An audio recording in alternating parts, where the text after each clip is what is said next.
The flight attendant's face paled as Jamal Washington revealed his name on the boarding pass. 20 minutes earlier, she'd forced him from his first-class seat for a white businessman. Now, as CEO of Skyline Airlines' parent company, he simply smiled and said, "Meeting room, now." Before we dive into this shocking story, tell me where you're watching from in the comments below. If you've ever witnessed or experienced discrimination while traveling, this story will resonate with you. Hit that like button and subscribe now, because the justice served in the next few minutes will leave you speechless. Jamal Washington stood out as a beacon of success in America's cutthroat tech industry.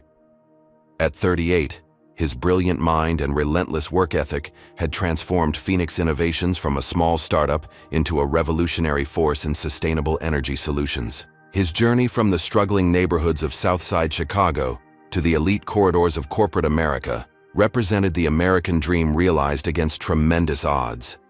Unlike many executives who inherited wealth or connections, Jamal built everything from scratch.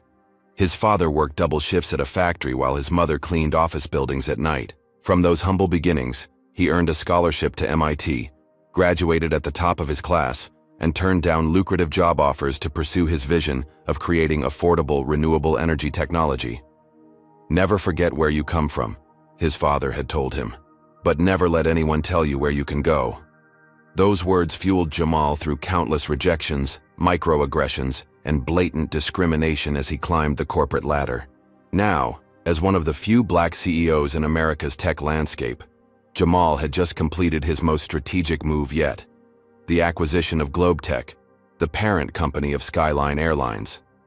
He had kept the acquisition quiet, working through shell companies and proxies to prevent price manipulation and to observe the company's operations authentically before making sweeping changes. His executive assistant, Lydia Chen, had just finalized the paperwork that morning. "Congratulations, you now own an airline," she had said with a smile. "Are you sure you don't want to use the corporate jet for your trip to Atlanta? The board members are already there, and your schedule is extremely tight." Jamal shook his head while packing his briefcase. "I need to experience our companies as a customer would. That's how we build better businesses." He straightened his designer watch, not flashy, but worth more than some cars. Book me first class on Skyline. "I want to see how they operate when they don't know the boss is watching." Lydia raised an eyebrow. "You know what happens sometimes when you travel commercial." Jamal nodded grimly. Despite his tailored suits, impressive resume, and considerable wealth, he still faced the same racial profiling that followed black men regardless of their station. Just 3 months earlier, a high-end boutique had called security when he browsed too long without making a purchase, despite the fact he'd spent thousands there before. "All the more reason to see how Skyline treats its passengers," he replied. "This Atlanta meeting could take Phoenix international. If the investors come through, we'll be bringing sustainable energy solutions to developing nations across 3 continents." As Jamal packed his carry-on with precision, he had no idea that his routine business trip would become a turning point, not just for him, but for an entire industry. "The car will be here in 20 minutes, Lydia reminded him. "Your boarding pass is on your phone. Skyline Flight 1287 departing at 2:30. "Perfect," Jamal said, sliding his laptop into its case. "Let's see what kind of company we just bought." He didn't bother with the chauffeur, taking an ordinary rideshare to the airport instead. The driver, an older black man named Harold, noticed Jamal's expensive shoes and laptop. "Business trip?" Harold asked, meeting Jamal's eyes in the rearview mirror. "Something like that," Jamal replied with a smile. "Well, good luck to you, brother. Always good to see one of us in the boardroom instead of the mailroom." Jamal tipped generously when they arrived at the terminal. Harold's words stayed with him as he navigated through security. The responsibility he carried wasn't just for himself. Every success, every failure would be magnified because of who he was and what he represented to others who looked like him. With his boarding pass on his phone and a first-class ticket that had cost over $2,000, Jamal headed for his gate, unaware that his identity was about to be tested in ways that would change the trajectory of not just his day, but his entire company. Jamal approached Gate 32 wearing comfortable yet expensive attire: dark jeans, a cashmere sweater, and limited edition sneakers that the average person wouldn't recognize, but fashion enthusiasts would value at over $800. He carried a leather messenger bag containing his laptop and essential documents for the Atlanta meeting. While his outfit wasn't flashy, the quality was evident to the discerning eye. The gate area buzzed with annoyed passengers. A digital board flashed a 45-minute delay for Skyline Airlines Flight 1287 to Atlanta. Jamal took a seat, pulled out his phone, and sent a quick text to update his executive team about the delay. When boarding finally began, Jamal waited patiently for first class to be called. As he approached the gate agent, he noticed her warm smile fade slightly as she scanned his boarding pass. She hesitated before returning his documentation, her eyes lingering a moment too long as if confirming he truly belonged in the premium cabin. "Enjoy your flight, sir," she said, her tone noticeably cooler than it had been with the white passengers before him. Jamal boarded the plane and located his seat, 2A, a window seat in first class. He stored his bag, settled in, and pulled out a business magazine featuring an article about Phoenix Innovation's recent successes, though without mentioning the GlobeTech acquisition that remained confidential. A flight attendant named Rebecca Miller moved through the cabin, offering pre-departure beverages to first-class passengers. She warmly greeted an older white couple across the aisle, chatting briefly about their destination plans. When she reached Jamal, her demeanor shifted dramatically. "Can I see your boarding pass?" she asked without offering a drink or greeting. Jamal produced his phone showing the digital boarding pass. Rebecca scrutinized it longer than necessary, before nodding curtly. "Water," she stated rather than asked, placing a plastic cup on his armrest without making eye contact, then moving to the next passenger with her smile instantly restored. The contrast wasn't subtle. Jamal had experienced this kind of treatment before, the assumption that he didn't belong in premium spaces, the extra verification, the minimal service. He took a slow breath and reminded himself that these small indignities were why his work mattered, why representation in leadership positions was crucial. 20 minutes after boarding, with the plane still at the gate due to the delay, a commotion erupted at the front of the aircraft. A white man in his 50s, wearing an expensive but somewhat outdated suit, argued loudly with another flight attendant. "This is unacceptable. I fly over 100,000 miles annually with Skyline. I was promised an upgrade." The man's face had reddened with entitlement and frustration. The flight attendant, a younger woman named Sarah, attempted to calm him. "I understand your frustration, Mr. Huntington, but first class is completely full today. We can offer you priority seating in Economy Plus." "That's not good enough." The man, apparently named Huntington, fumed. "Check again. Someone must have been upgraded who has less status than me." Rebecca hurried over to assist her colleague, glancing around the first-class cabin as if searching for a solution. Her eyes landed on Jamal, and something shifted in her expression. She whispered something to Sarah, who looked skeptical but retreated to check something on her tablet. Moments later, Rebecca approached Jamal with a forced smile that didn't reach her eyes. "Sir, there seems to be a problem with your seating assignment," she began, her voice carrying just enough for nearby passengers to hear. Jamal looked up from his magazine. "Is there? My boarding pass says 2A and that's where I'm sitting." Rebecca lowered her voice slightly. "We have an elite status passenger who needs to be accommodated in first class. I'll need you to relocate to economy." Jamal kept his expression neutral despite the familiar surge of indignation. "I purchased this first-class ticket weeks ago.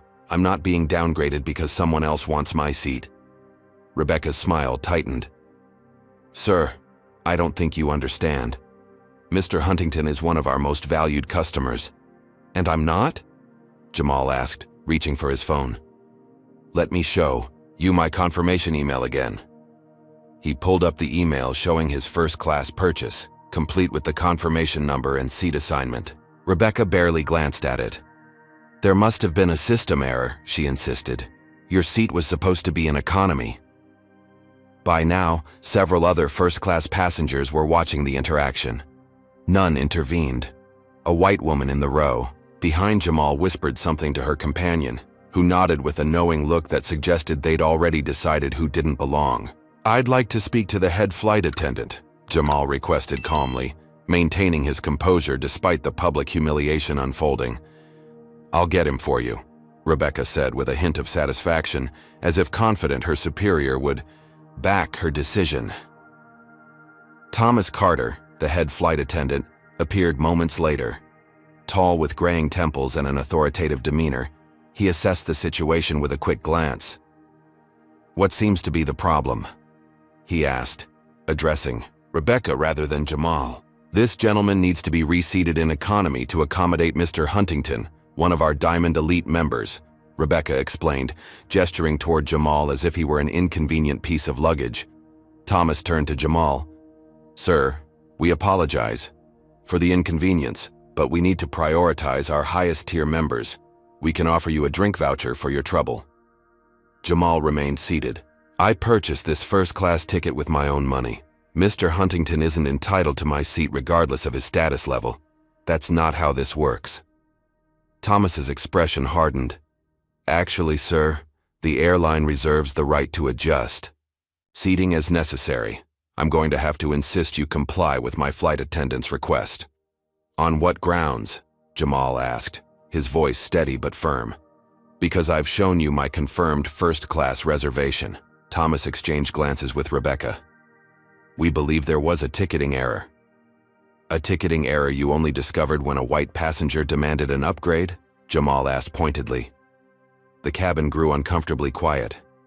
Thomas's jaw tightened. "Sir, if you continue to be difficult, we may need to remove you from this flight entirely." Warren Huntington had approached during the exchange, standing behind Thomas with arms crossed and a satisfied smirk forming. Several other passengers stared, some appearing uncomfortable, others seeming to enjoy the spectacle. Jamal realized he had reached the point familiar to many black professionals: fight and potentially face escalating consequences, or swallow the injustice to avoid further problems. With the critical Atlanta meeting ahead, he couldn't afford to be removed from the flight or delayed further. "Fine," he said finally, gathering his belongings. "But I want your names and I will be filing a formal complaint." "Of course, sir," Thomas replied with false politeness, clearly unconcerned. As Jamal moved past them toward economy, Warren Huntington smugly took seat 2A, immediately pressing the call button to order a drink. Rebecca hurried to serve him with a warmth and deference she had never shown Jamal. "Sorry about that unpleasantness, Mr. Huntington," she said loudly enough for Jamal to hear as he walked away. "Some people just don't understand how things work." Jamal found himself directed to a middle seat in economy, between two large passengers who had already claimed both armrests.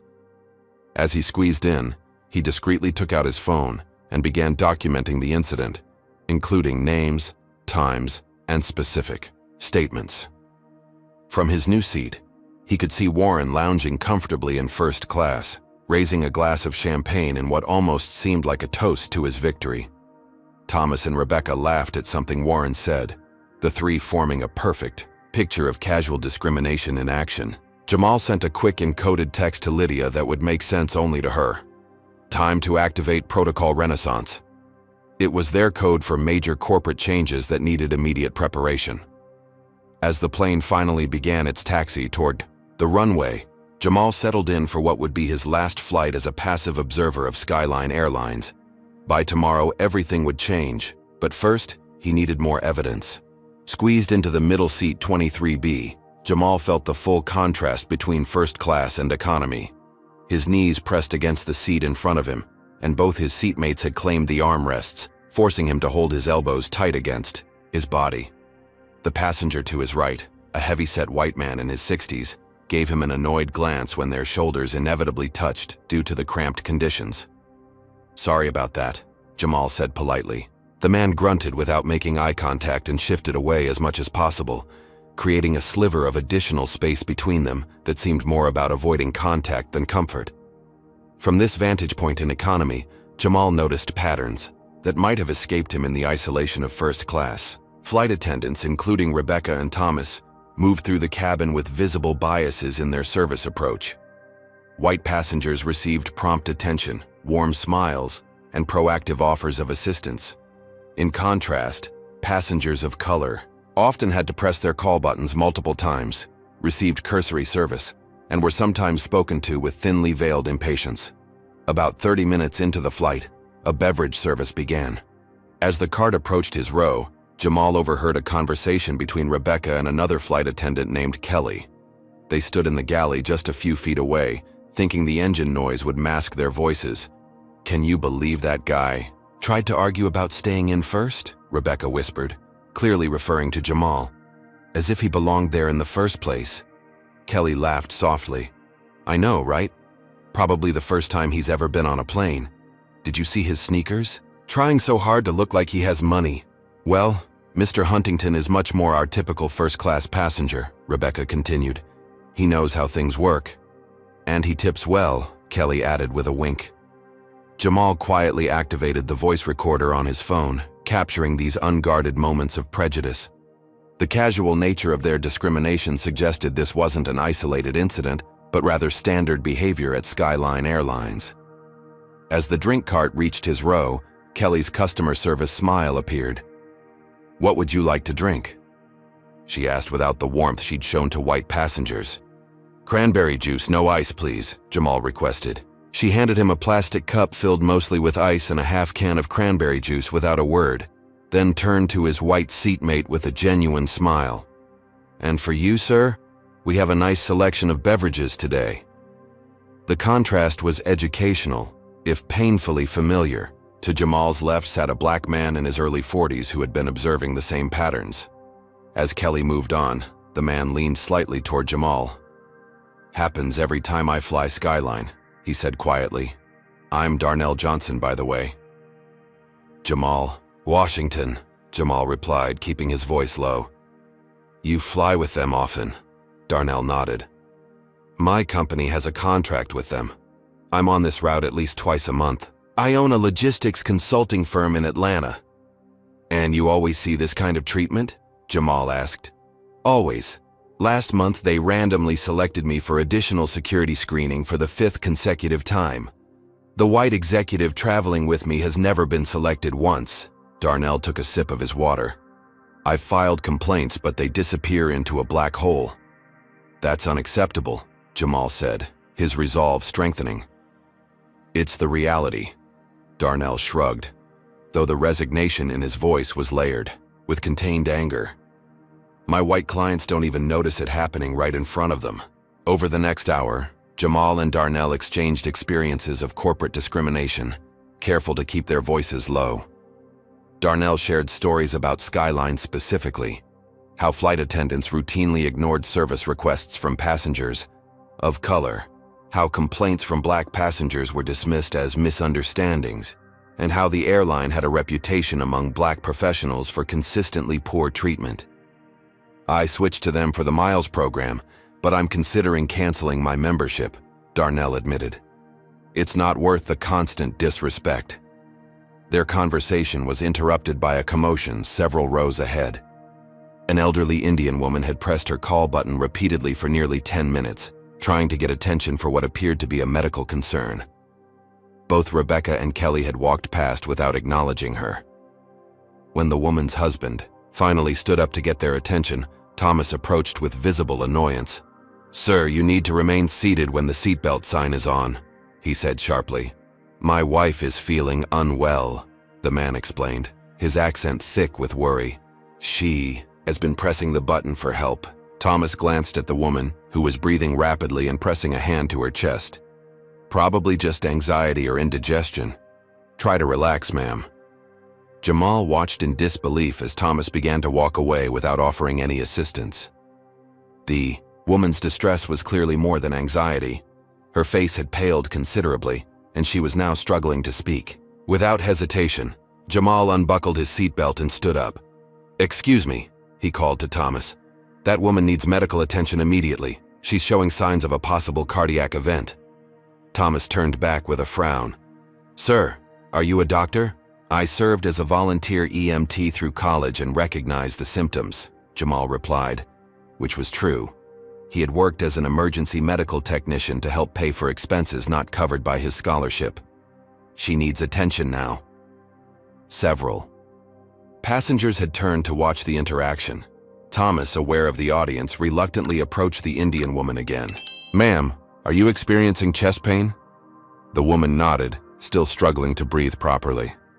Thomas finally called for the first aid kit and made an announcement requesting medical professionals on board. A nurse in economy came forward, confirming what Jamal had observed. The woman was having a cardiac event that required immediate attention. The flight was diverted to the nearest airport, where emergency medical services met the plane. As paramedics boarded to treat the woman, Jamal noticed Thomas and Rebecca watching him with newfound wariness. Their dismissive attitude had nearly resulted in a tragedy, and Jamal's medical knowledge had exposed their negligence.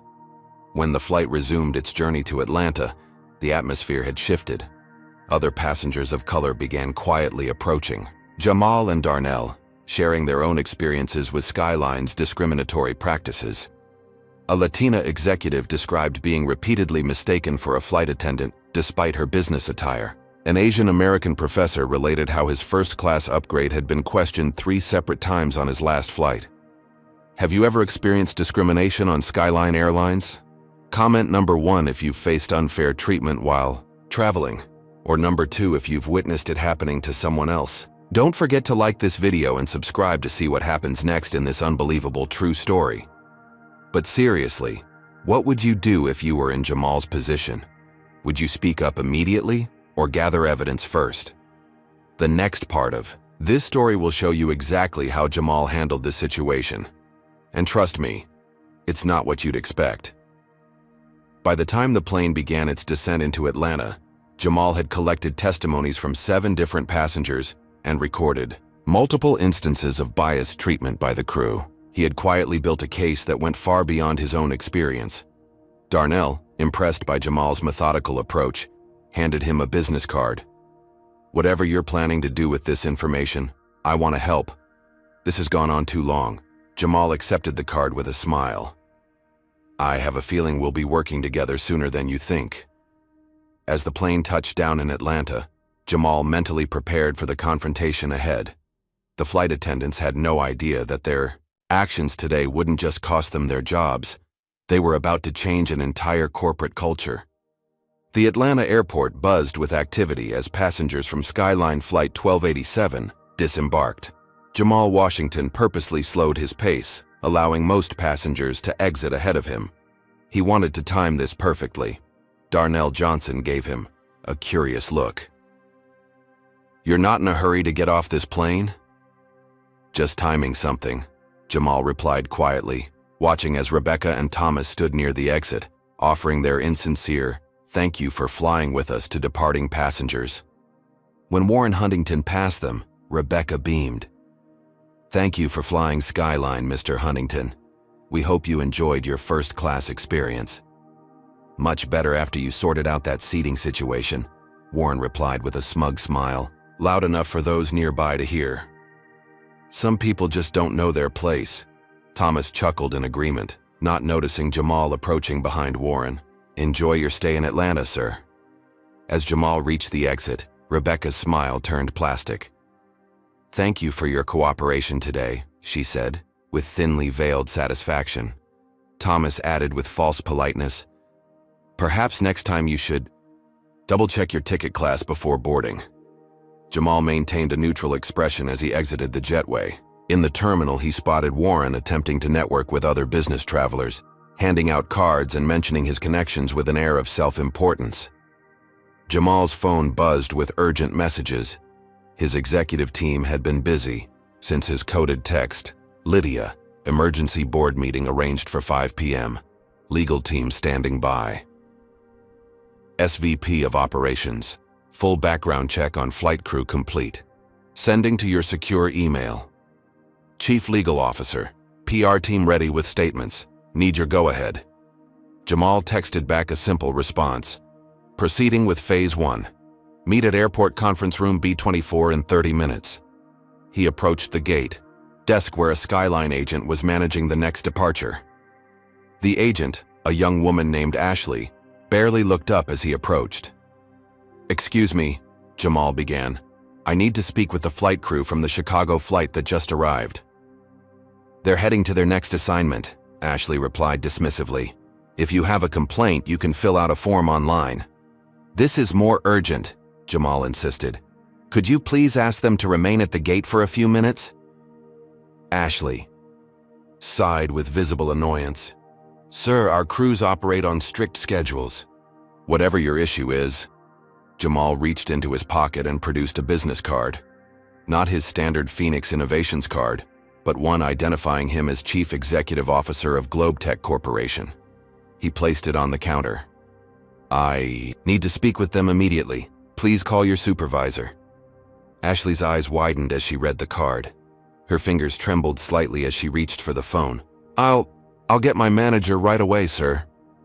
Within minutes, a flustered gate supervisor appeared. Mr. Washington, I'm Patricia Nelson, Customer Service Manager. How can I assist you today? I need the flight crew from Chicago held here, and I require a conference room for an immediate meeting. Patricia looked uncertain. The crew has a tight connection to their next flight and cancel their next assignment, Jamal interrupted firmly, and recall them to this gate now. Patricia's confusion was evident. Sir, I don't have the authority to. As of 9 this morning, I am the CEO of Globetech, Skyline's parent company, Jamal explained calmly. I believe that gives me the necessary authority. The color drained from Patricia's face. I wasn't informed of any change in leadership. The announcement goes public tomorrow. Now please do as I've asked. Patricia scrambled to comply, calling frantically on her radio. Thomas, Rebecca, all flight attendants from 1287, please return to gate D23 immediately. Priority 1. Jamal watched as confusion spread among the airport staff. Word traveled quickly, and soon several Skyline managers appeared, trying to understand what was happening. Minutes later, Thomas and Rebecca returned to the gate, looking annoyed until they saw the growing group of executives. Behind them, Kelly and the other flight attendants followed with concerned expressions. What's going on? Thomas asked, his authoritative demeanor faltering slightly. Patricia gestured nervously toward Jamal. This is Mr. Washington, the new CEO of Globetech. Recognition and horror dawned on Rebecca's face as she finally made the connection. The passenger from 2A, she whispered. Warren Huntington had lingered, near the gate, intrigued by the commotion. As he recognized Jamal at the center of the gathering, his smug expression dissolved into shock. Conference room B24, Jamal instructed Patricia. Have security escort Mr. Huntington there as well. Warren attempted to back away. I have a connecting flight to catch. Cancel it, Jamal cut him off. You're part of this discussion too. As word spread about what was happening, passengers from the flight began to gather, including Darnell and several others who had shared their discriminatory experiences with Jamal. Jamal approached Darnell directly. Mr. Johnson, would you be willing to join this meeting and share your experiences with Skyline's executive team? Darnell's eyes widened with understanding. You planned this all along, didn't you? Let's just say I was prepared for the possibility, Jamal replied. Will you join us? Absolutely, Darnell agreed without hesitation. As the impromptu procession moved toward the conference room, Jamal received another urgent message. The regional director of Skyline Airlines, Howard Phillips, was racing to the airport from downtown Atlanta. The conference room quickly filled beyond capacity. Flight crew members sat rigidly on one side.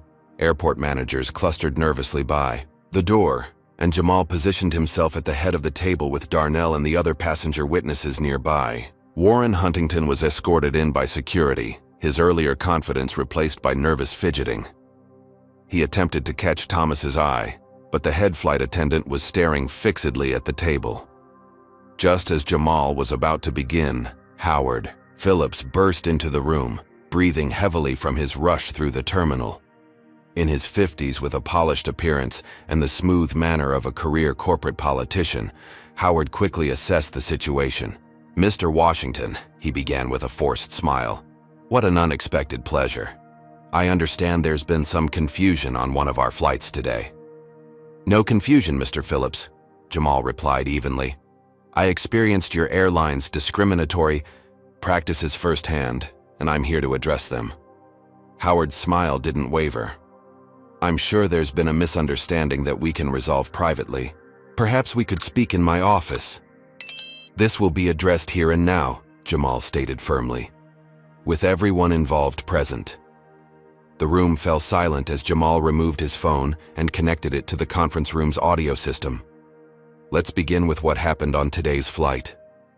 As the recordings played, capturing Rebecca and Kelly's racist comments, Thomas's dismissal of the medical emergency, and multiple instances of biased treatment, the color drained from the flight crew's faces. Howard Phillips maintained his composed expression, though a muscle twitched in his jaw. When the recordings ended, Jamal looked directly at Howard. This is unacceptable in any company, but especially one that I now own. Howard cleared his throat. Mr. Washington, while I deeply regret your experience today, I assure you this is an isolated incident that doesn't reflect Skyline's values. We'll terminate Rebecca and Thomas immediately, and... This is not an isolated incident, Jamal interrupted. Mr. Johnson, would you share your experiences as a frequent Skyline passenger? Darnell described the pattern of discrimination he'd observed over months of flying with the airline. When he finished, other passengers followed with their accounts, painting a damning picture of systemic racism throughout Skyline's operations. Howard shifted uncomfortably. We take these allegations very seriously, but anecdotal experiences don't necessarily indicate. Jamal cut him off again. My team has been analyzing complaint data since I texted them from the plane. In the past year alone, Skyline has received 417 formal complaints about discriminatory treatment. 89% were closed without action. 73% of those complaints came from passengers of color. He slid a tablet toward Howard showing the analysis. This isn't anecdotal, Mr. Phillips. It's a pattern that you've systematically ignored and buried. Rebecca finally spoke up, her voice shaking. Mr. Washington, I want to apologize for any misunderstanding. We were simply following company protocol for accommodating elite status members. Is it protocol to mock passengers based on their race? Jamal asked. To ignore medical emergencies? To assume someone doesn't belong in first class because of the color of their skin?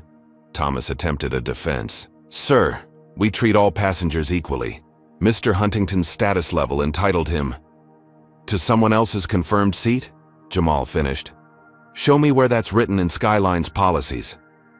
Warren Huntington, who had remained uncharacteristically quiet, suddenly stood. This is ridiculous. I've been a Diamond member for 15 years. The airline has always accommodated me this way. At the expense of other paying customers? Jamal asked. Look, Warren blustered. I have connections on the GlobeTech board. I play golf with Stephen Blackwell every month. When he hears about this witch hunt, Stephen Blackwell voted unanimously with the rest of the board to approve my acquisition and appointment, Jamal informed him coolly, and I doubt he'd appreciate you invoking his name to defend discriminatory practices. Warren fell silent, his bluff called.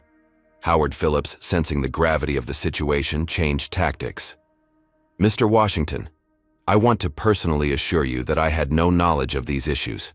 I'll immediately terminate the crew members involved and implement new training protocols. You had every knowledge, Jamal contradicted him. My team found 7 discrimination complaints that were escalated directly to your office in the past 3 months alone. You personally marked them as resolved, no action required. Howard paled. There must be some mistake. No mistake, Jamal stated firmly. The problem isn't just with these flight attendants, Mr. Phillips. It starts at the top. Your leadership has created a culture where this behavior is tolerated and even rewarded. He turned to address everyone in the room. Effective immediately. I am implementing a complete overhaul of Skyline Airlines' policies, practices, and leadership. The discrimination ends today. Howard's composure finally cracked. You can't just come in and turn everything upside down. Think of the business implications, the schedules, I'm thinking of the customers who have been disrespected, and the employees who have been taught that discrimination is acceptable business practice, Jamal replied. And I'm thinking of the significant legal and financial liability Skyline has accumulated under your leadership. As if on cue, Jamal's phone buzzed with an incoming message. It appears this incident has already reached social media. A passenger recorded my removal from first class and Thomas's dismissal of the medical emergency. It's trending on Twitter. Howard's face fell as he realized the public relations nightmare unfolding. We can contain this, he began desperately. Issue a statement. Offer compensation. We're well beyond that point, Mr. Phillips, Jamal said, standing to signal the meeting's conclusion. My team will take over from here. You, Rebecca, Thomas, and Kelly are suspended pending a full investigation.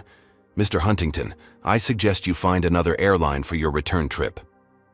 As security arrived to escort the suspended employees from the building, reporters had already gathered outside the conference room, alerted by the viral social media posts and tipped off about the confrontation happening inside. Jamal turned to Darnell Johnson before facing the press.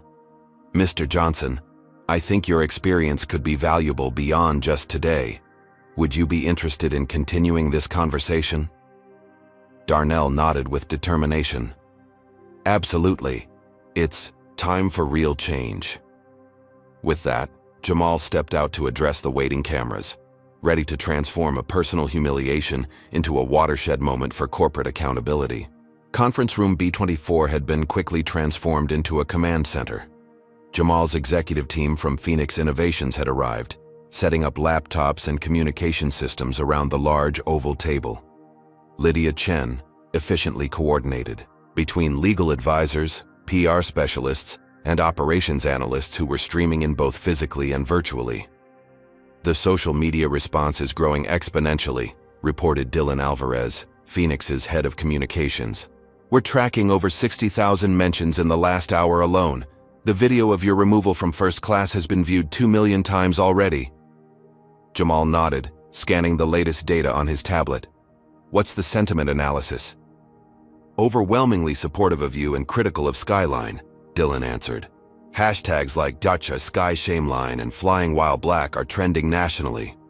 Howard Phillips sat at the far end of the table, his earlier confidence completely evaporated. Every few minutes his phone buzzed with messages from increasingly panicked Skyline board members and executives. The door opened, and Howard visibly straightened as several members of Skyline's executive leadership team entered, all summoned by Jamal's orders. They looked bewildered and concerned, having received only vague information about a crisis involving their new parent company's CEO. Thank you all for coming on such short notice, Jamal began, standing to address the expanded group. I'm Jamal Washington, as of this morning the new CEO of Globetech Corporation, Skyline's parent company. Murmurs rippled through the room as the Skyline executives processed this unexpected news. Their confusion only deepened when they noticed the suspended flight crew sitting rigidly against the wall, looking like defendants awaiting sentencing. I'd planned to introduce myself through conventional channels next week, Jamal continued, but circumstances have forced an accelerated timeline. Today, while flying as a regular customer on Skyline Flight 1287 from Chicago, I experienced firsthand the discriminatory practices that appear to be standard operating procedure at your airline. He gestured to a large screen where Dylan had cued the viral video capturing Jamal's removal from first class. As it played, the Skyline executives watched with growing horror.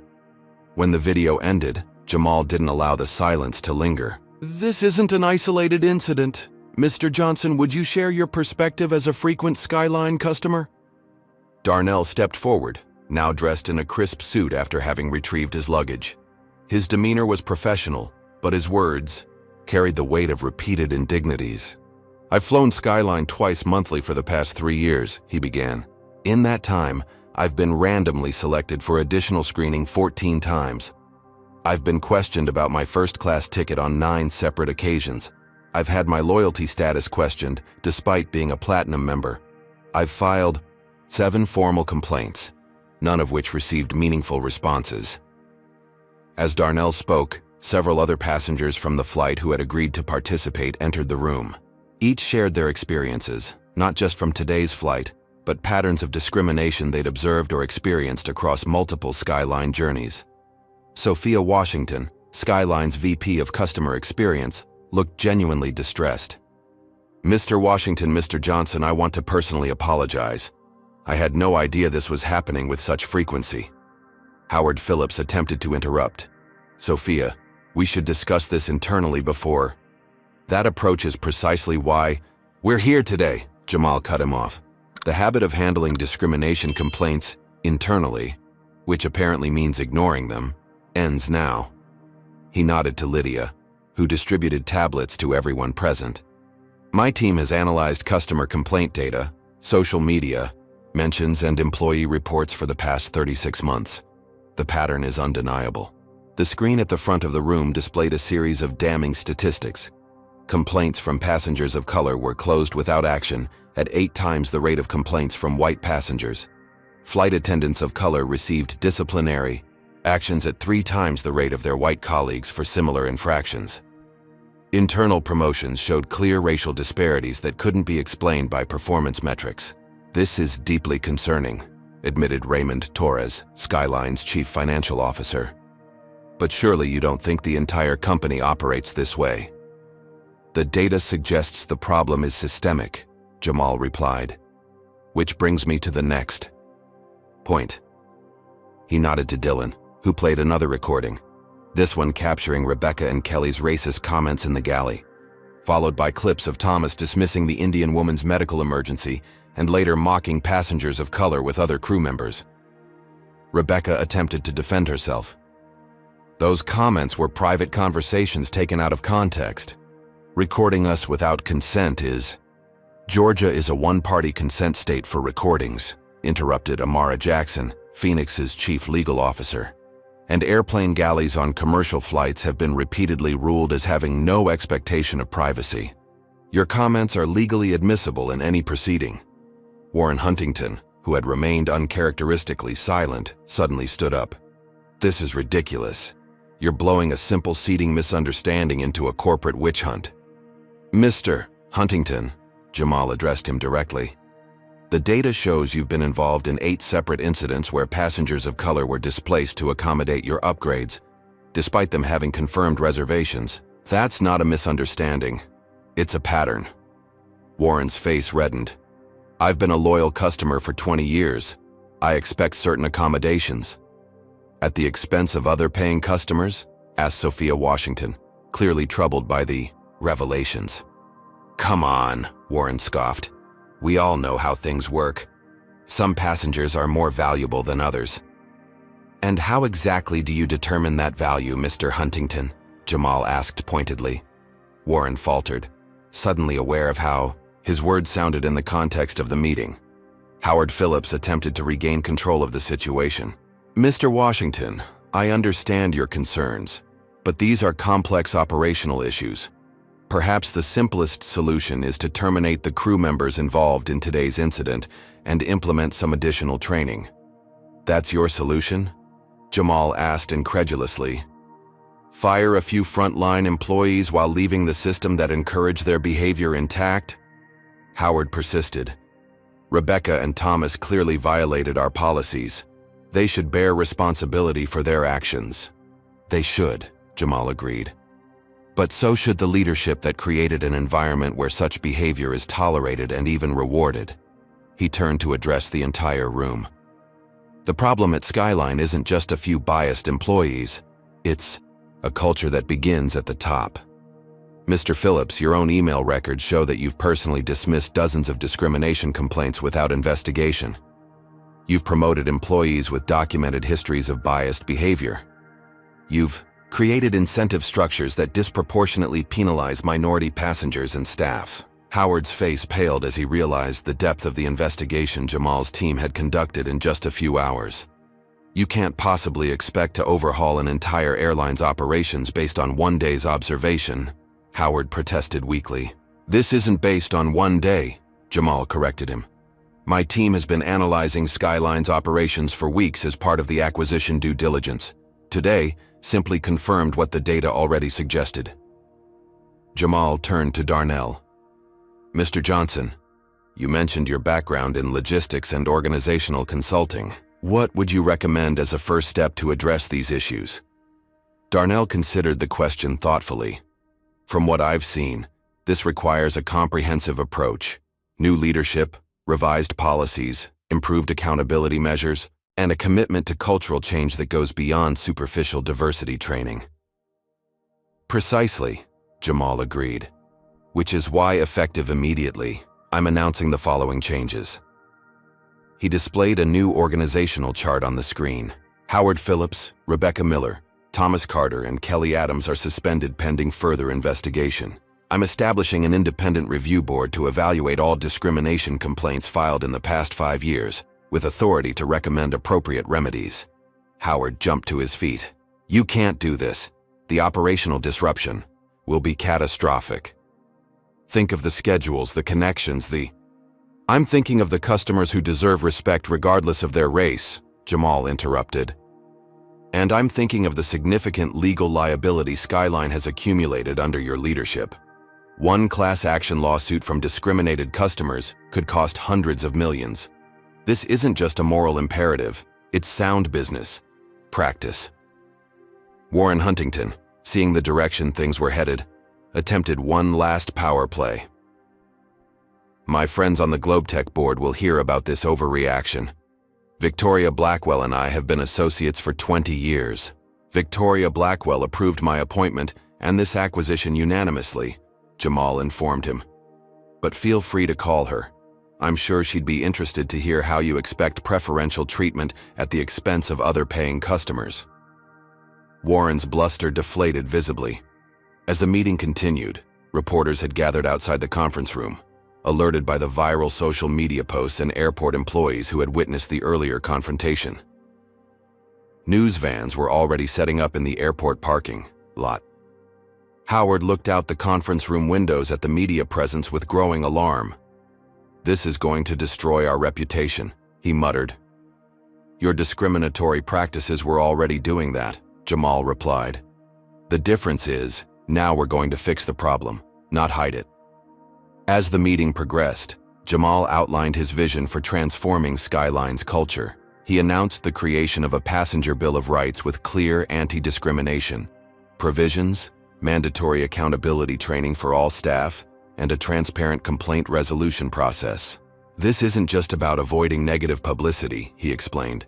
It's about building a better company that serves all its customers with dignity and respect. By the meeting's end, the suspended employees were escorted from the building, and a preliminary press statement was prepared. The remaining Skyline executives, recognizing both the moral and business imperatives of Jamal's approach, began to engage constructively with the transformation plan. As the meeting adjourned, Darnell approached Jamal privately. That was impressive, he said. But you know they'll fight back once the initial shock wears off. Jamal nodded. I'm counting on it. Real change never comes without resistance. Outside the conference room, the gathered media called for statements. The story was already spreading across social media platforms and news outlets, with commentators debating the implications for the airline industry and corporate America more broadly. What had begun as a routine business trip had transformed into a watershed moment, not just for Jamal Washington and Skyline Airlines, but potentially for how corporations addressed systemic discrimination in their operations. As Jamal prepared to address the waiting cameras, he knew that the real challenges were just beginning. The next 24 hours would determine whether this moment became a footnote or a turning point. By sunrise the following morning, what had begun as an incident on a single flight had exploded into a national conversation about race, privilege, and corporate responsibility. Skyline racism and Jamal Washington trended across all major social media platforms. Morning news programs led with the story, featuring experts debating the implications for the airline industry and corporate America at large. In a luxurious hotel suite converted into a temporary command center, Jamal participated in an emergency video conference with the GlobeTech Board of Directors. The massive screen displayed 12 faces in a grid, their expressions ranging from concern to outright alarm. The stock has dropped 17 points since markets opened, reported Arnold Kessler, GlobeTech's chief financial officer. That's nearly $400 million in market capitalization vanished in 90 minutes. Victoria Blackwell, the influential board member who had championed Jamal's acquisition, maintained a poker face. At 62, she had navigated countless corporate crises during her career and wasn't easily rattled.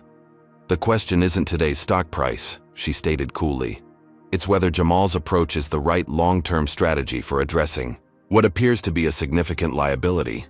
Other board members weren't as measured. Randall Morrison, a third-generation investment banker with old money connections, leaned toward his camera with barely contained anger. This should have been handled privately, he insisted. Firing an entire executive team publicly, humiliating, paying customers, inviting media scrutiny. These are not the actions of a prudent CEO. Jamal listened to the concerns without interrupting. When everyone had spoken, he addressed the board directly. "I understand your concerns about the short-term market reaction," he began. "But consider the alternative. The video of my removal from first class had already gone viral before I revealed my identity. If GlobeTech's new CEO had been seen capitulating to discriminatory treatment, then issuing some bland corporate statement afterward, the damage to our credibility would have been incalculable." He shared his screen to display a slide prepared by his analytics team. "Our social sentiment analysis shows that while Skyline is facing criticism, public perception of GlobeTech's leadership has improved by 28% overnight. The market is reacting to uncertainty, not disapproval." Victoria nodded thoughtfully. "Jamal has a point. We purchased Skyline knowing it needed significant operational improvements. This accelerates the timeline, but doesn't change the fundamental strategy." Before others could respond, Jamal's phone buzzed with an urgent message from Lydia. He glanced at it discreetly. "Warren Huntington on CNBC now. Attacking you personally. Turn to channel 352. "Excuse me for one moment," Jamal said to the board, reaching for the remote to activate the suite's second television. Warren Huntington's flushed face filled the screen as he spoke animatedly to a morning show host. Completely unprofessional behavior from someone clearly not ready for executive leadership. This is what happens when companies prioritize diversity, hiring over experience and qualifications. The host, to her credit, pushed back. "Mr. Huntington, Jamal Washington built Phoenix Innovations from nothing into a billion-dollar enterprise. His credentials are hardly in question. There's a difference between running a small tech startup and managing a major corporation," Warren dismissed. "And his vindictive actions yesterday prove he's acting on personal grievances rather than sound business judgment." The camera returned to the host. "We should note that Mr. Huntington was involved in the incident on Skyline Airlines yesterday, where Mr. Washington was removed from his first-class seat reportedly to accommodate Mr. Huntington." Warren's face reddened further. "That's a complete mischaracterization." Jamal muted the television and turned back to the board. "As you can see, this situation will continue to unfold in the public eye regardless of our approach. The question is whether we lead the narrative or react to it." Victoria Blackwell leaned forward. "Jamal, while I supported your acquisition and believe in your vision, I must express concern about the scale and speed of these changes. The entire executive team of Skyline was complicit in a pattern of discrimination that exposed us to massive legal liability." Jamal completed her thought. "My team has identified at least 3 incidents in the past year alone that could have resulted in class action lawsuits if the affected passengers had connected with each other." He shared another document, a legal analysis of Skyline's potential exposure based on documented complaints and incidents. The potential damages ran into hundreds of millions. The board members' expressions sobered as they reviewed the numbers. "This isn't just about doing the right thing morally," Jamal continued. "It's sound business practice to address these issues decisively before they become even more costly." As the meeting continued, Jamal's executive team kept him updated via text on developments happening simultaneously. Amara Jackson, legal. Former Skyline employees contacting us with more evidence of discriminatory policies. Potential whistleblowers. Dylan Alvarez, communications. Media requests overwhelming. Every major network requesting interviews. Lydia Chen. Howard Phillips holding unauthorized press conference at Skyline HQ in 30 minutes. SVP of Operations. Anonymous threats against you increasing on fringe forums. Security team implementing additional protocols. The board meeting concluded with cautious support for Jamal's approach, though several members continued to express reservations about the public nature of the confrontation. Victoria Blackwell remained his strongest ally, though even she counseled a more measured approach moving forward. The immediate crisis management was necessary, she acknowledged, but the rebuilding phase requires strategic precision. As soon as the call ended, Jamal's suite filled with his core team for an urgent strategy session. Amara Jackson, his chief legal officer, spoke first. "We've received contact from 37 former Skyline employees since yesterday evening," she reported. "Many have documented evidence of discriminatory policies that came directly from Howard Phillips and his leadership team. Any potential legal challenges to the suspensions?" Jamal asked. "They'll try," Amara confirmed. "But the evidence is overwhelming, and their employment contracts give us clear authority to take this action." Dylan Alvarez updated the media. Situation. Howard's unauthorized press conference is clearly an attempt to regain control of the narrative. He's positioned himself as a victim of corporate politics and is implying that your actions are part of a personal vendetta. "And the public response?" Jamal asked. "Mixed but trending in our favor," Dylan replied. "Industry insiders are skeptical, but general public sentiment strongly supports your actions. The video evidence is compelling." Lydia handed Jamal a secure phone. "Darnell Johnson is online too. He says it's important." Jamal took the call, listening intently as Darnell shared new information. When he hung up, his expression was grim. Darnell just learned that Warren Huntington has connections to 3 GlobeTech board members through a golf club membership. "He's actively lobbying them to call an emergency session to reverse my decisions." The team exchanged concerned glances. "That explains why Morrison was so agitated during the call," Lydia observed.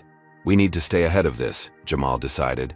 "Lydia, arrange a meeting with those board members before Warren can get to them.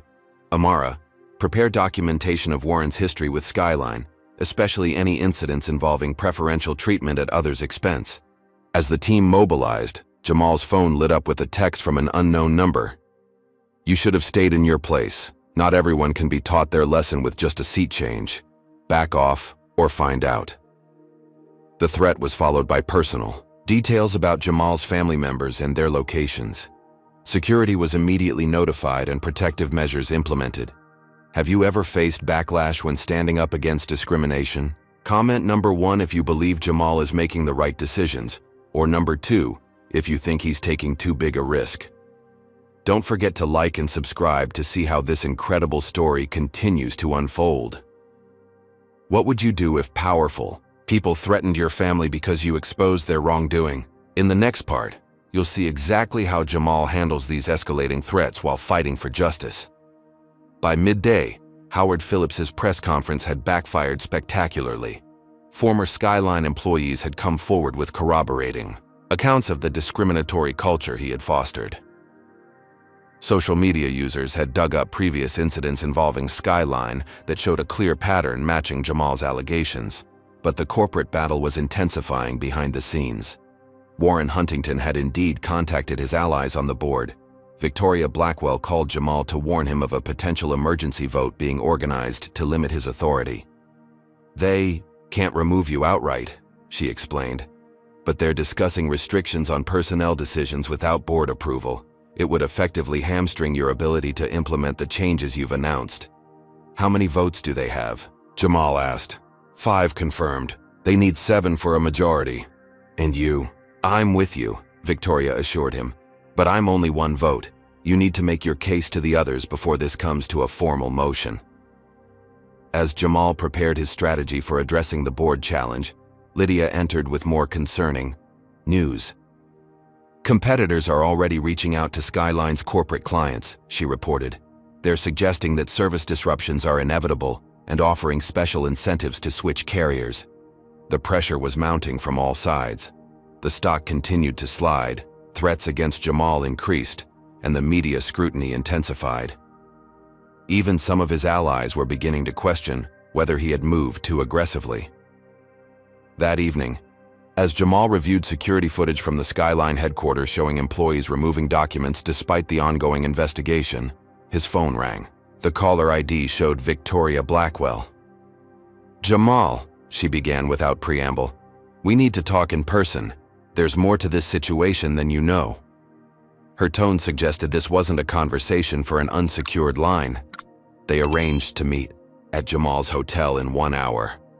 As he waited, Jamal reflected on how quickly his professional triumph, acquiring Globetech and expanding Phoenix Innovations' reach, had turned into a high-stakes battle that now threatened everything he had built. Yet he remained convinced that addressing the discrimination directly, rather than sweeping it under the rug, was the right approach, both morally and strategically.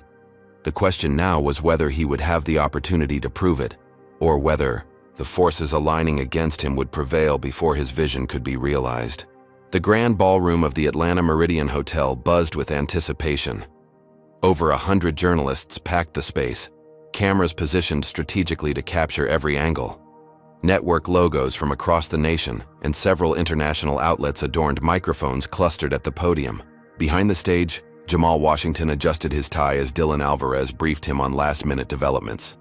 Howard Phillips released additional statements questioning your experience and qualifications, Dylan reported. He's framing this as a hostile takeover by someone unfamiliar with the airline industry. Jamal nodded calmly. And the board situation? Victoria convinced them to wait until after this press conference before taking any action, Lydia Chen added, checking her tablet. She's bought you some time, but Morrison and his allies are still pushing for an emergency vote to restrict your authority. Amara Jackson approached with a security update. We've implemented additional measures based on those threats. Your family has been moved to a secure location, and we have plainclothes security throughout the venue. Jamal took a deep breath, centering himself. The past 24 hours had been a whirlwind of crisis management, strategic planning, and navigating both public scrutiny and corporate politics. Now came the moment to address the world directly. It's time, he said, straightening his shoulders. As Jamal stepped onto the stage, camera flashes erupted like lightning. He approached the podium with measured confidence, taking a moment to survey the room before speaking. The silence that fell was electric with anticipation. Good morning, he began, his voice steady and clear. My name is Jamal Washington. I am the CEO of Phoenix Innovations and, as of yesterday, the new Chief Executive Officer of Globetech Corporation, which includes Skyline Airlines among its holdings. He paused, making eye contact with various journalists before continuing. Yesterday, while traveling as an ordinary passenger on Skyline Airlines Flight 1287 from Chicago to Atlanta, I experienced something that too many Americans face daily: discrimination based on the color of my skin. Jamal recounted the incident in precise detail: his removal from his rightful first-class seat, the preferential treatment given to Warren Huntington, the dismissive attitude of the flight crew, and their subsequent racist comments overheard in economy class. What happened to me wasn't an isolated incident, he continued. It was a manifestation of systemic issues within Skyline's culture, issues that data shows have affected thousands of passengers and employees.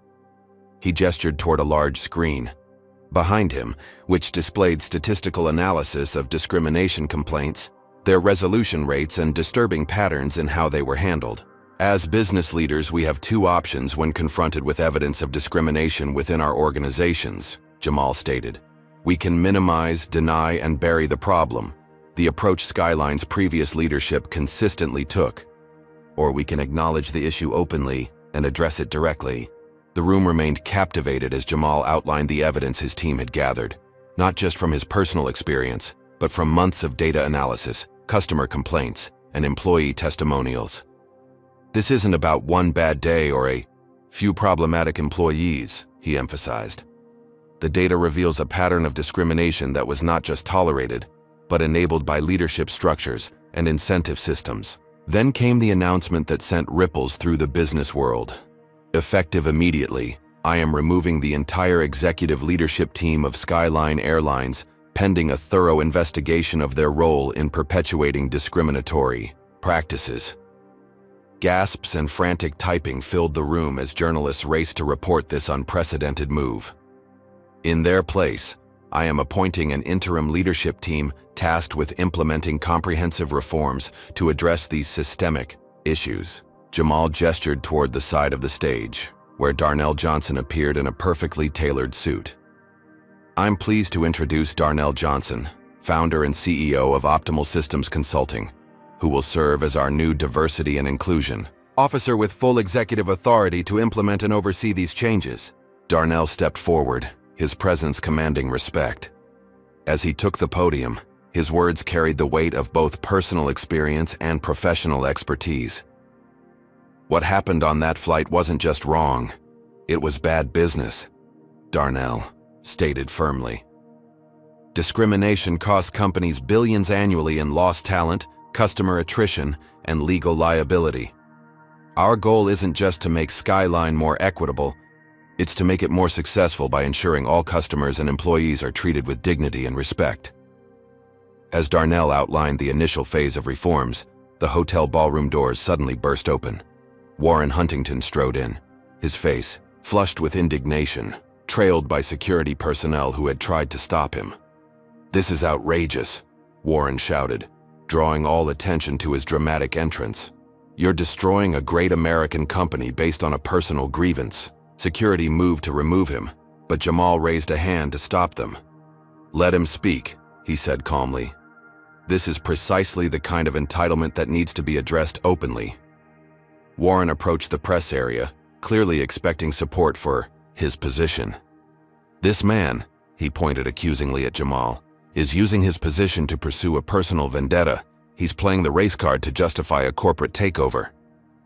The room fell silent, journalists watching the confrontation unfold with rapt attention. "Mr. Huntington," Jamal responded evenly, "would you care to explain why you believed you were entitled to a seat that was rightfully purchased by another passenger?" "I'm a Diamond Elite member with over 1,000,000 miles, Warren retorted. "The airline has always accommodated loyal customers like me." "At the expense of other paying customers?" Jamal asked. "Some customers are more valuable than others," Warren stated dismissively. "That's just business." A murmur rippled through the press corps as Warren's words confirmed exactly the attitude Jamal had described. "And how do you determine which customers are more valuable?" Jamal pressed. Warren faltered, suddenly aware of the hole he was digging for himself on national television. "This isn't about one seat on one flight," Jamal continued, addressing the room rather than Warren directly. "It's about a corporate culture that deemed some individuals more deserving of respect and service than others, often along racial lines." Warren attempted to interrupt, but Jamal continued.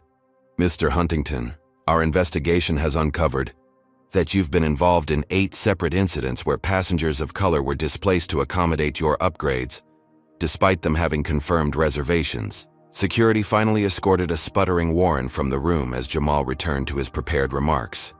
"Today, we're announcing several immediate changes," he continued seamlessly. "First, a comprehensive anti-discrimination initiative that will be implemented across all Globe Tech companies, starting with Skyline Airlines." He outlined the key components: mandatory training for all staff, revised service protocols, a transparent complaint resolution process, and accountability measures with real consequences for violations. Second, we're establishing a passenger Bill of Rights with clear anti-discrimination provisions that will be prominently displayed in all Skyline communications and facilities. The third announcement generated the most significant reaction. We're creating an independent review board to evaluate all discrimination complaints filed against Skyline in the past 5 years. This board will have authority to recommend appropriate remedies, including compensation for affected passengers and disciplinary actions for responsible employees. As the press conference continued, screens displayed live social media reactions, predominantly positive, with hashtags like corporate accountability and leadership matters trending alongside Skyline changes. From the back of the room, Victoria Blackwell watched with a calculated expression. Other board members who had flown in for emergency meetings observed the proceedings with varying reactions. Some clearly uncomfortable with the public nature of the confrontation, others recognizing the strategic value of Jamal's approach.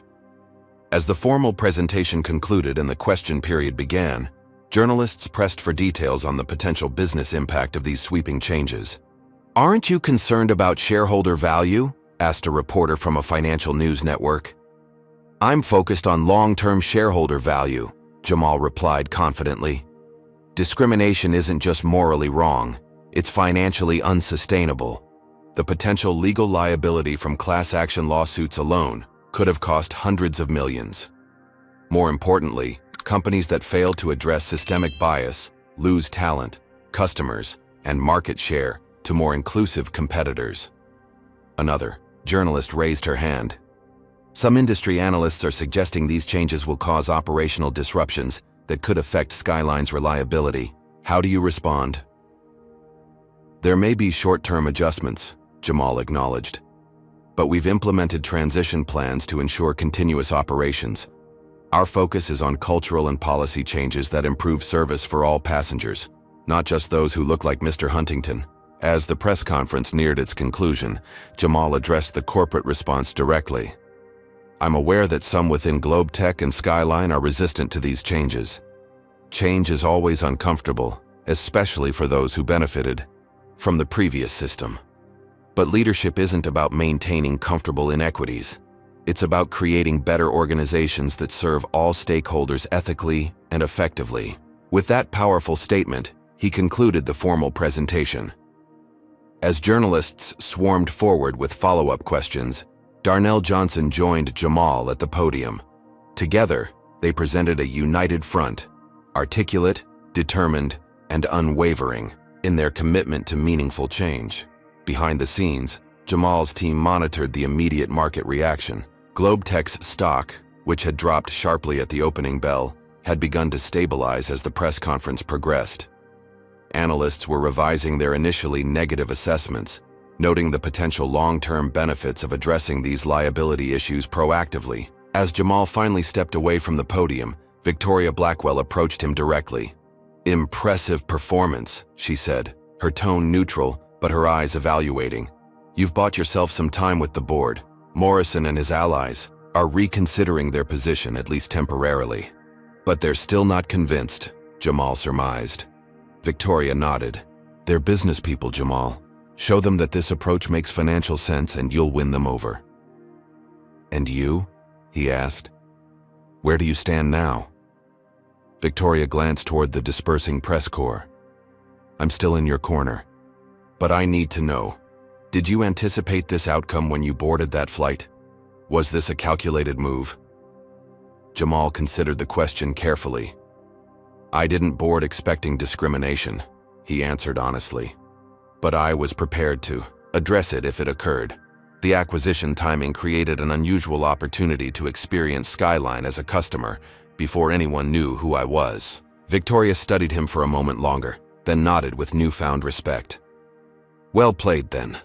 But the real challenge begins now, implementing these changes while managing the corporate fallout." As they spoke, Jamal received an urgent message from Lydia. Former Skyline executives were already contacting competitors, offering insider information and attempting to undermine the transition. Meanwhile, Warren Huntington had appeared on another news program, making increasingly personal attacks against Jamal's character and qualifications. The battle had only just begun, but Jamal had successfully seized control of the narrative. As he left the press conference surrounded by his team, he knew that the next phase would test not just his leadership abilities, but his personal resilience in the face of escalating resistance. 1 week after the fateful flight that had triggered a corporate earthquake, Jamal Washington stood at the floor-to-ceiling windows of his temporary office at Skyline's Atlanta headquarters. The city skyline glittered in the evening light, stark contrast to the turbulence inside the building. His phone buzzed with a message from Amara Jackson. "Emergency board meeting called for 9 a.m. tomorrow. Morrison secured enough votes. Formal motion to restrict your personnel authority." Jamal had expected this. Despite the largely positive public response to his press conference, the internal resistance had been organizing methodically. Warren Huntington had been remarkably effective at leveraging his country club connections with board members, painting Jamal as a reckless ideologue whose actions threatened shareholder value. "They're making their move," he informed Lydia, who was reviewing security reports nearby. She looked up with concern. "Victoria warned this might happen. Do we have a counter-strategy?" "We do," Jamal confirmed. "But first, give me the latest updates." Lydia efficiently summarized the current situation. The stock had stabilized somewhat but remained volatile. Former Skyline executives were actively undermining the transition, with Howard Phillips reportedly in talks with 3 competitors about consulting positions where he would bring valuable customer relationships with him. Most concerning were the increasingly specific threats. Security had intercepted 2 individuals attempting to access restricted areas of the headquarters the previous night. Online threats had escalated from vague intimidation to detailed references to Jamal's family members and daily routines. "The security team recommends changing hotels again tonight," Lydia advised. "They've identified suspicious surveillance activity near your current location." Jamal nodded grimly. The personal cost of his stand against discrimination was mounting. His family had been relocated to a secure location, his normal routines completely disrupted, and the constant security presence was a stark reminder of the dangers he now faced. Just as they finished reviewing the security protocols, Darnell Johnson arrived for their scheduled meeting. Over the past week, Darnell had proven himself invaluable, not just for his expertise in organizational systems, but for his calm determination in the face of resistance. "You look like you could use some good news," Darnell observed, noting Jamal's expression. "I definitely could," Jamal agreed. "Then I'm happy to oblige. The customer response to our initial changes has been overwhelming." Darnell handed over a tablet displaying analytics from the past 72 hours. Complaint rates are down 42%, and we're seeing positive social media mentions increase by nearly 60%. The data showed that while some business travelers like Warren Huntington were vocally opposed to the new policies that prevented preferential treatment based on subjective factors, the vast majority of customers were responding positively to the more equitable service standards. "The frontline employees are the real surprise," Darnell continued. "Despite initial resistance from some managers, we've had over 300 staff members volunteer for the Advanced Inclusion Training program. Many have privately shared stories of how uncomfortable they were with the previous practices, but felt powerless to change them." This aligned with what Jamal had discovered throughout the organization. The discriminatory culture hadn't represented the values of most employees, but had been enforced from the top down through incentive, structures, and implicit expectations. Their strategy session was interrupted by Dylan Alvarez, who burst in with breaking news. "You need to see this," he said, activating the office's main screen. It displayed a live stream of customers at airports across the country wearing shirts and holding signs with variations of "I stand with Jamal" and "Fly with Dignity" slogans.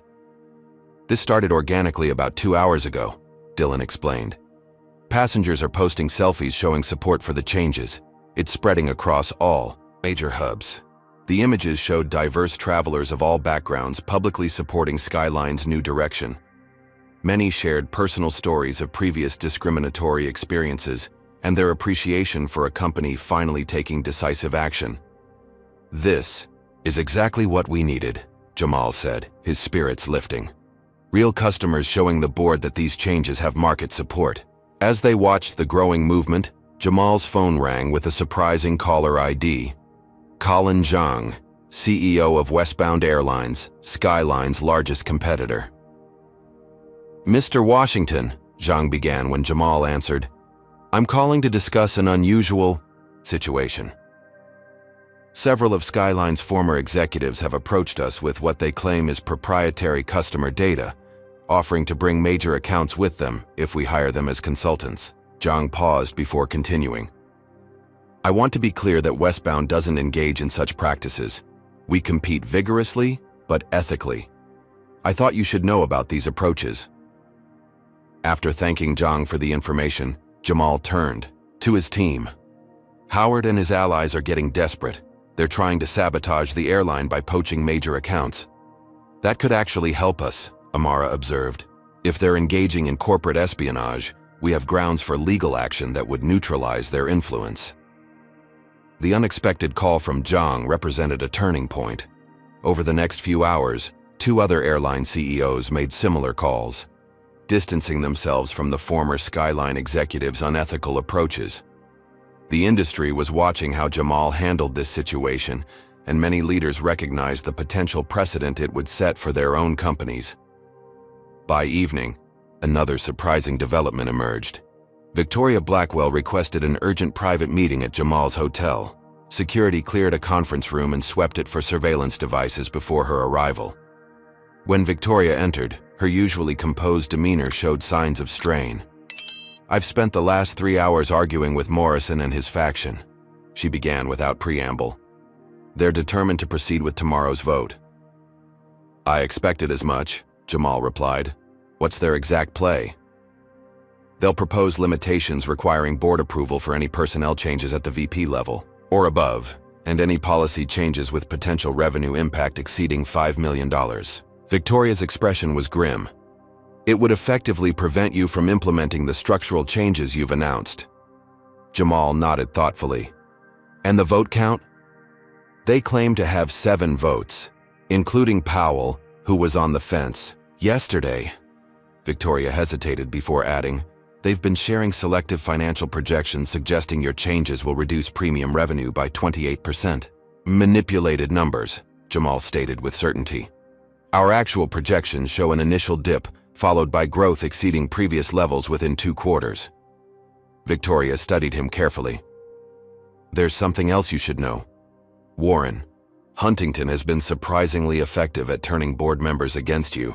His influence runs deeper than I initially realized." "I'm not surprised," Jamal replied. "Men like Warren have built careers on exclusive relationships cultivated in spaces where people like me were historically unwelcome." Victoria's expression shifted subtly. "I understand that dynamic better than you might think." She paused, seeming to decide something important.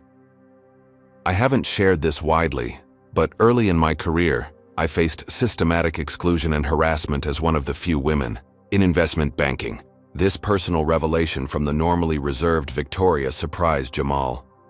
"The tactics were different, but the message was the same," she continued. "That I didn't belong in leadership spaces, that my presence was a concession to political correctness rather than merit." Victoria straightened her posture, her resolve visibly strengthening.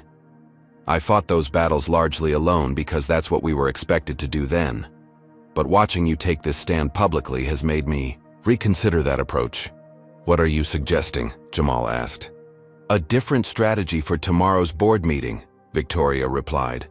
"One that addresses the underlying issue rather than just the immediate vote." As they discussed tactics for the crucial confrontation ahead, Jamal received another urgent message. Warren Huntington had appeared on an evening business program, claiming to have documents proving Jamal had orchestrated the entire incident as a publicity stunt. "He's getting increasingly desperate," Jamal observed. "And increasingly dangerous," Victoria added. "Men like Warren are most volatile when their privilege is threatened." Their planning session was interrupted by a security alert. Amara called. With disturbing news, someone had leaked Jamal's hotel location online, and a small but vocal group of protesters had gathered in the lobby, holding signs with racist slogans and demanding his resignation.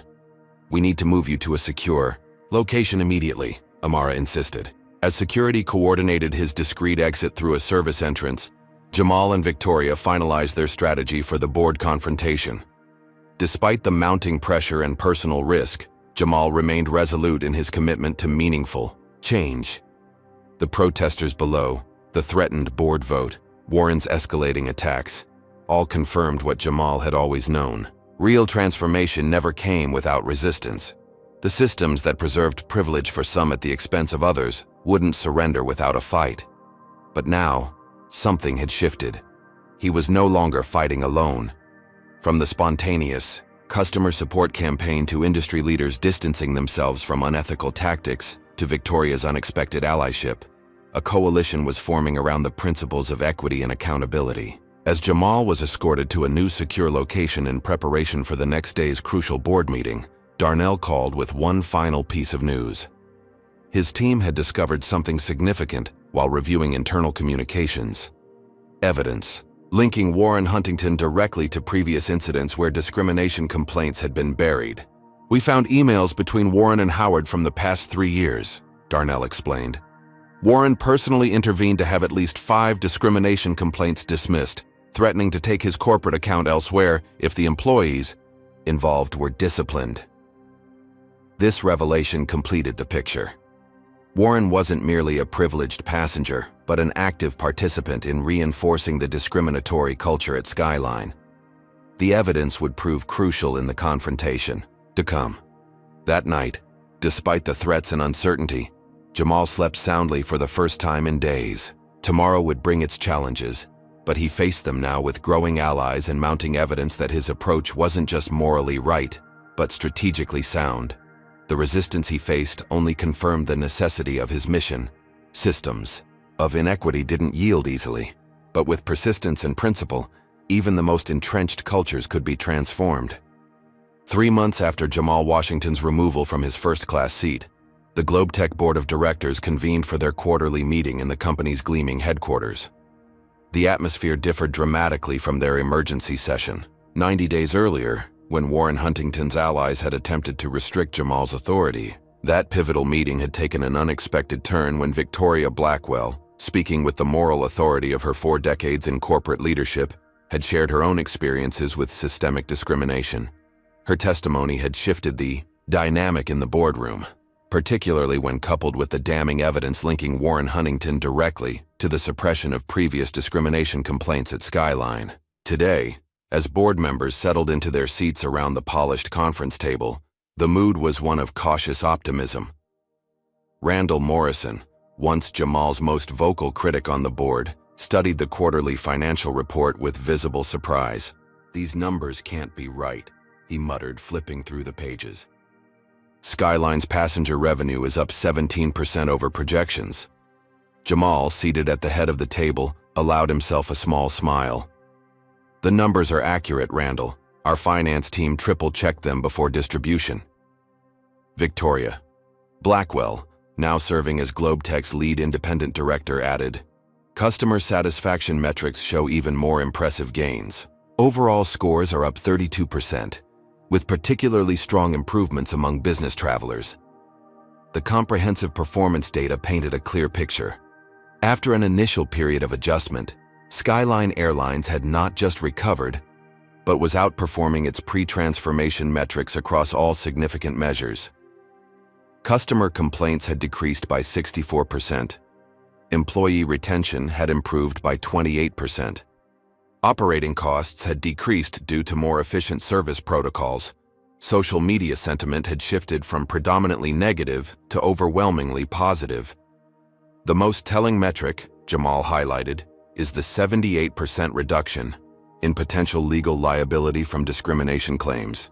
That represents not just moral progress, but significant financial risk mitigation. Even the most skeptical board members couldn't argue with the results. What had initially been viewed as a risky, ideologically driven overhaul was now clearly demonstrating business benefits that extended beyond public relations value.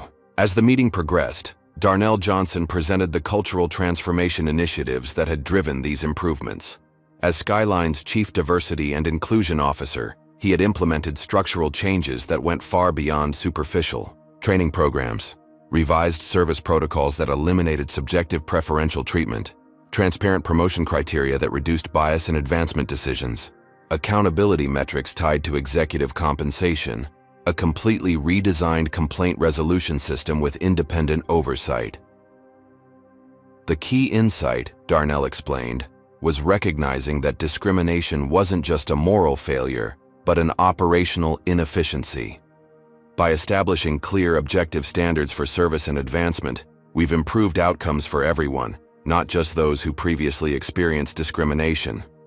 The board members listened attentively, including those who had initially opposed Jamal's approach. The data spoke for itself. Victoria Blackwell, who had become Jamal's strongest ally during the transformation period, addressed the group with characteristic directness. "I want to acknowledge that I was among those concerned about the pace and public nature of these changes," she admitted. "I worried about short-term market reactions and reputational risk. I was wrong." Her candor created space for other board members to reconsider their initial opposition. Morrison, still reviewing the financial data with evident surprise, cleared his throat. "I think it's appropriate for this board to formally recognize the success of this initiative," he stated, addressing Jamal directly. "Your approach, while unorthodox, has yielded results that speak for themselves. Coming from his former opponent, this represented a significant victory, but Jamal was more interested in sustainable change than personal vindication. "The credit belongs to the entire team," he responded, "particularly the frontline employees who embraced these changes despite initial uncertainty." As the meeting continued, they received an update on Warren Huntington, whose vindictive campaign against Jamal had ultimately backfired spectacularly. His attempts to undermine the transformation had crossed legal boundaries when he shared confidential Skyline customer data with competitors. This corporate espionage, combined with evidence of his role in suppressing previous discrimination complaints, had resulted in both civil and criminal investigations. Mr. Huntington's legal troubles extend beyond his actions regarding Skyline, reported Amara Jackson, now serving as Globetech's chief legal officer. Authorities have uncovered a pattern of similar behavior at other companies where he wielded his customer status as a weapon against employees of color who displeased him.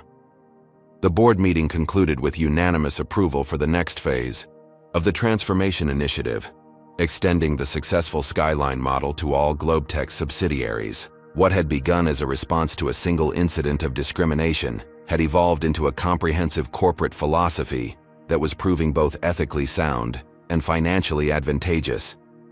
As board members filed out, many stopped to personally congratulate Jamal, including several who had opposed him initially.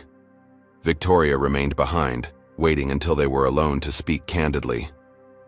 "You've accomplished something remarkable," she said.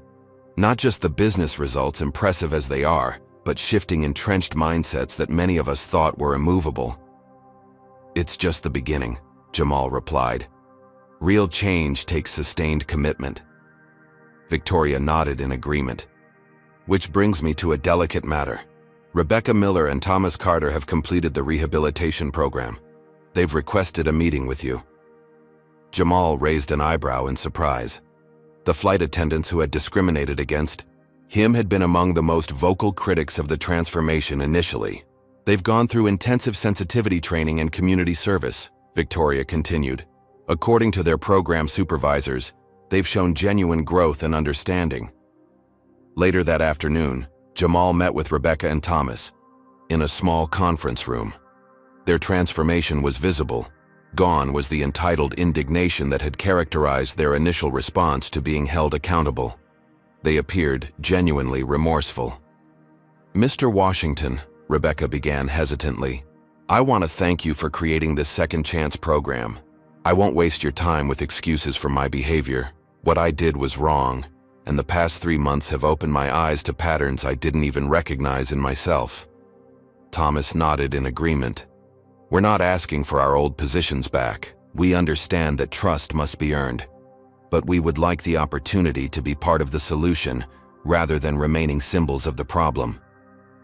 Jamal studied them thoughtfully.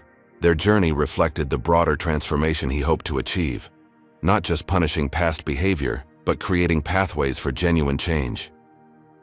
"Skyline's new flight attendant apprenticeship program begins next month," he told them. "It includes mentoring underrepresented communities interested in aviation careers. If you're serious about being part of the solution, that would be a meaningful place to start." Their grateful acceptance suggested their transformation might be genuine. While Jamal remained appropriately cautious, he believed in second chances. A value that had now been institutionalized in Skyline's rehabilitation program for employees who had perpetuated discriminatory practices but demonstrated commitment to change. That evening, Jamal delivered the keynote address at a major business conference focused on corporate culture. The ballroom was filled beyond capacity, with industry leaders eager to understand the approach that had transformed Skyline from a cautionary tale into a case study in successful culture change. 3 months ago, I was removed from a first-class seat despite having a confirmed reservation, Jamal began, immediately capturing the audience's attention. Today, I'm not here to revisit that incident, but to share what we've learned about transforming corporate culture in its aftermath. He outlined the structural changes, policy reforms, and accountability measures that had driven Skyline's remarkable turnaround. But more importantly, he emphasized the business case for inclusivity, how addressing discrimination had improved operational efficiency, reduced legal exposure, enhanced customer satisfaction, and ultimately increased profitability. This isn't about political correctness or virtue signaling, he stated firmly. It's about building better businesses that serve all stakeholders effectively. Discrimination isn't just morally wrong, it's financially unsustainable. The impact of Jamal's approach extended far beyond Skyline and GlobeTech. Industry publications documented the Washington method of cultural transformation, and competitors began implementing similar accountability measures and service standards. What had begun as one company's response to discrimination was evolving into an industry-wide reassessment of practices that had long been accepted as normal. Perhaps most significantly, Jamal's original vision for Phoenix Innovations had flourished amid the corporate transformation. The international investors he'd been traveling to meet that fateful day had been impressed by his principled leadership during the crisis. Their partnership had enabled Phoenix to expand its sustainable energy solutions to developing nations across 3 continents, creating environmental benefits alongside significant financial returns. Darnell Johnson's role had expanded as well. From his initial position as Skyline's Diversity and Inclusion Officer, he had been promoted to oversee cultural transformation across all GlobeTech companies. His consulting firm had merged with Phoenix Innovation's Organizational Development Division, creating a powerhouse that helped other corporations implement similar reforms. One morning, 6 months after the incident, Jamal found himself back at O'Hare International Airport, preparing to board another Skyline flight to Atlanta.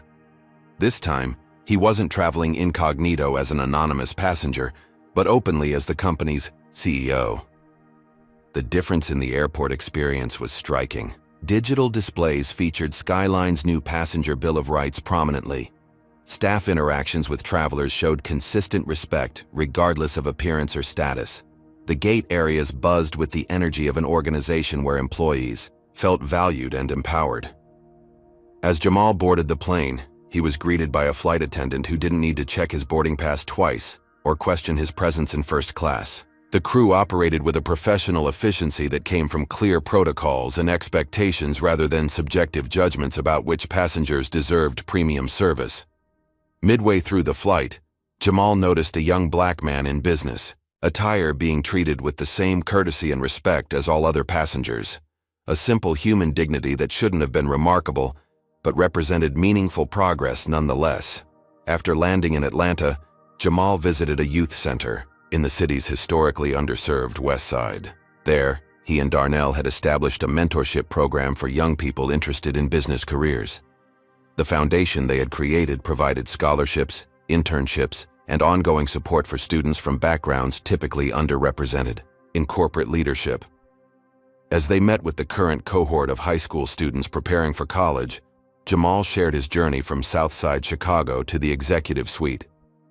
He didn't minimize the obstacles they would face, but emphasized that systemic change happened when those who broke through barriers held the door open for others.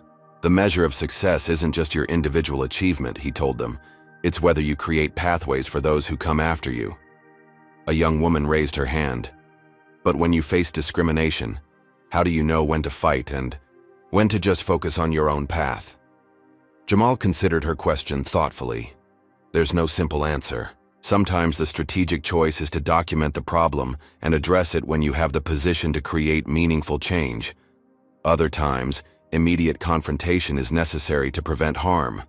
The key is remembering that each choice is part of a longer journey toward justice. As the session concluded, Jamal reflected on how a moment of discrimination had catalyzed transformation far beyond what he could have anticipated. The incident on that flight hadn't just changed Skyline Airlines, it had created ripple effects throughout an industry, opened opportunities for countless individuals, and demonstrated that principled leadership could be both morally right and commercially successful. The true victory wasn't just in proving his critics wrong or vindicating his approach. It was in creating systems that would continue advancing equity and inclusion long after the original incident had faded from public memory. On the flight home, Jamal glanced at his watch, the same understated luxury timepiece he'd worn the day he was removed from his seat. The journey had come full circle, but the transformation was ongoing. Real change wasn't a single dramatic confrontation, but the patient, persistent work of rebuilding systems to serve everyone with dignity and respect. Have you ever witnessed someone turning an injustice into an opportunity for positive change? What do you think about Jamal's approach to transforming the entire company rather than just firing a few employees? Comment below with your thoughts. If this story inspired you, please like, subscribe, and share it with someone who needs to hear this message of courage and transformation. Thank you for joining me on this journey, and remember, sometimes the greatest changes begin with a single moment of standing up for what's right. This powerful story teaches us that true leadership means addressing systemic problems at their roots, not just treating symptoms. Jamal Washington didn't simply seek revenge for his humiliation, he recognized an opportunity to transform an entire corporate culture that enabled discrimination. The lesson here is that meaningful change requires courage at multiple levels. It takes courage to stand up against discrimination when you experience it personally. It takes even greater courage to challenge established systems rather than accepting the status quo. And it takes tremendous courage to offer second chances to those who have wronged you, understanding that true transformation includes creating pathways for growth and redemption. Another crucial lesson is that doing the right thing ethically can also be the right business decision.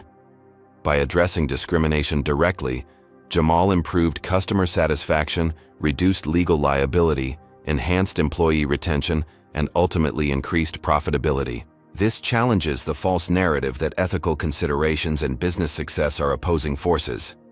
Perhaps most importantly, this story reminds us that one person with principle and purpose can create ripple effects far beyond their immediate circumstances.